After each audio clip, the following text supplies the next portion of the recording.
Hi students, welcome to CVT by Supergrades. I am Shruti and आज हम बात करने वाले हैं, जैसे दिख रहा है, सीवीटी यूजी 2024 की नोटिफिकेशन डेट के बारे में।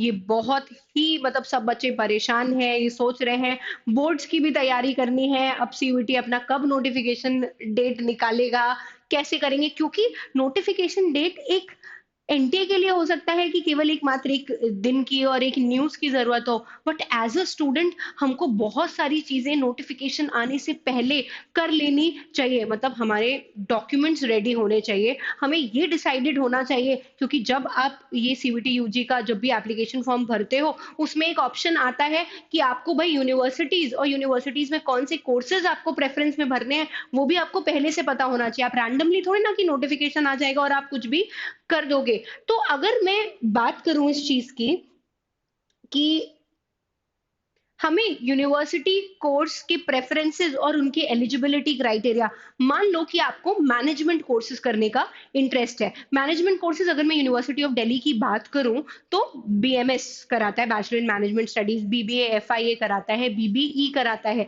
ये तीनों बहुत प्रोमिनेंट कोर्सेज हैं। जो एक बहुत प्रोमिनेंट कॉलेज है, शहीद Sukhdev college of business studies. हमें पता होना चाहिए कि अगर हमें बीबीए एफआईए करना है तो ये कॉलेज है और इसका एलिजिबिलिटी क्राइटेरिया ये है। ये मैंने एक एग्जाम्पल दिया, बट आपको अगर ये करना है तो क्या ये इन्फॉर्मेशन आपको पहले से होनी चाहिए कि नहीं होनी चाहिए? तो अगर नोटिफिकेशन डेट आ रही है, उससे पहले ये सारी इन्फॉर्मेशन आपको, जो भी कॉलेज चाहिए उसमें जो भी कोर्स चाहिए, यूनिवर्सिटी, उसका कोर्स प्रेफरेंस और एलिजिबिलिटी क्राइटेरिया, ये सब आपको सीवीटी की वेबसाइट से पहले देख के रख लेना चाहिए। क्योंकि जब हम फॉर्म फिल करते हैं, वहां पर ऑप्शन पूछता है कि यूनिवर्सिटी सेलेक्ट करो, फिर यूनिवर्सिटी में आप उसके जो भी कोर्सेज हैं वो सेलेक्ट करो। एंड मैं हमेशा कहती हूँ मैक्सिमम नंबर ऑफ यूनिवर्सिटीज और मैक्सिमम नंबर ऑफ कोर्सेज आपको सेलेक्ट करने चाहिए। इससे आपका एलिजिबिलिटी क्राइटेरिया बढ़ जाता है। अब सीवीटी की अगर हम नोटिफिकेशन डेट की बात करें, तो अगर कुछ डेटा की मैं बात करूं, तो सीयूटी ईटी अपना यूजी का एग्जाम कराता है और सीयूटी अपना पीजी का एग्जाम कराता है। अगर मैं सीवीटी पीजी की बात करूं तो इस बार ये जो एग्जाम है वो 11 मार्च से लेकर 28 मार्च के बीच में होने वाला है। और जो सीवीटी यूजी की इन्होंने डेट्स दी हैं, वो दी है उन्होंने 15 मई से 28 मई के बीच में।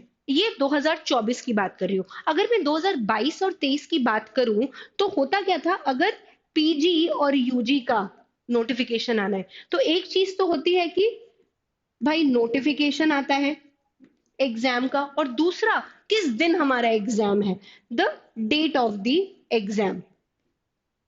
तो सीवीटी 2022 में ये देखा गया कि इन दोनों चीज के बीच का जो डिफरेंस है कि आज नोटिफिकेशन आया और कितने दिन बाद एग्जाम है, ये जो डिफरेंस था ये 100 डेज का था। ऐसा ही पीजी में हुआ और ऐसा ही यूजी में हुआ। ये 2022 ने, एनटी ने दोबारा से 2023 में यही 100 डेज का गैप रखा। तो यही 100 डेज का सोचते हुए हम ये अनुमान लगा रहे थे कि भाई सीवीटी पीजी अगर 11 मार्च को होना है, तो अगर हम 100 दिन देखें तो हमें लग रहा था कि दिसंबर फर्स्ट वीक के अराउंड हमारा नोटिफिकेशन आना चाहिए। बट हुआ क्या, एनटीए ने यहाँ एक गेम प्ले कर दिया।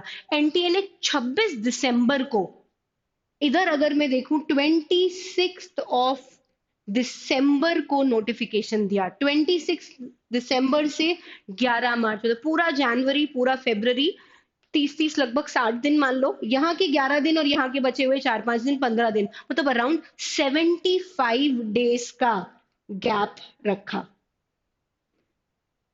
अब ये पीजी की बात हुई, कराता तो एग्जाम एनटीए ही है। अब सीवीटी यूजी की अगर मैं बात करूं तो अभी तक तो कुछ इन्फॉर्मेशन आई नहीं है। अगर हम पहले का डेटा देखें, तो अगर हम 100 दिन का इंटरवल देखें तो भाई जनवरी एंड या फेब्रुवरी फर्स्ट सेकेंड वीक तक ये नोटिफिकेशन आ जाना चाहिए। बट अभी हमको क्या लगता है, अगर हमको ये डेटा 75 डेज वाला ट्रू लग रहा है कि सीवीटी पीजी जब 75 डेज के उस पर आया, तो मुझे लगता है कि फेब थर्ड या फोर्थ वीक तक फिर नोटिफिकेशन आना चाहिए, अगर 75 डेज का उन्होंने रखा। बट अब पता नहीं, ऐसा तो है नहीं, कहीं कोई बेंचमार्क तो फिक्स है नहीं कि 75 डेज ही होगा। पीजी में ऐसा हो गया, यूजी में वो कुछ भी कर सकते हैं, तो हो सकता है कि भाई जनवरी एंड में, फरवरी फर्स्ट वीक में ही नोटिफिकेशन आ जाए। अब ये तो हमें इंतजार करना पड़ेगा एनटीए का, कि एनटीए कब करता है। बट उससे पहले जो मैंने आपको चीजें बताई हैं कि आप अपनी यूनिवर्सिटी वाइज कोर्स और कॉलेज के प्रेफरेंसेस रेडी रखिए, आप अपने डॉक्यूमेंट्स रेडी रखिए। मैंने डॉक्यूमेंट्स के भी कई सारे वीडियोस बनाए हैं हमारे चैनल पर, कि भाई हमारे जो पर्सनल डॉक्यूमेंट्स होते हैं, 10th की मार्कशीट और सर्टिफिकेट होना चाहिए, 12th की मार्कशीट सर्टिफिकेट अगर आप ड्रॉपर हो, अदरवाइज 12th का रोल नंबर होना चाहिए। अगर आप किसी कैटेगरी को बिलोंग करते हो तो आपके पास उसका सर्टिफिकेट होना चाहिए, और आपको डिक्लेयर करना पड़ता है कि आप भाई SC ST कैटेगरी के हो या EWS कैटेगरी के हो। ये सर्टिफिकेट्स आपके पास रेडी होने चाहिए। आपकी फोटोग्राफ विद वाइट बैकग्राउंड होनी चाहिए, आपकी सिग्नेचर, एंड इन सब की साइजेस भी हैं जिसमें हमको अपलोड करना होता है। तो पहले से ये तैयारियां हमको करके रखनी चाहिए, ठीक है। अगर और कोई इन्फॉर्मेशन आपको चाहिए हो सीबीटी यूजी या पीजी दोनों के regarding, please comment in the comment section. हम उन्हीं को देखकर वीडियोस नए नए बनाते हैं कि आपकी जितनी भी प्रॉब्लम्स हैं उनको हम सॉल्व कर सके, ठीक है। तब तक के लिए bye bye, take care, all the best for your exams.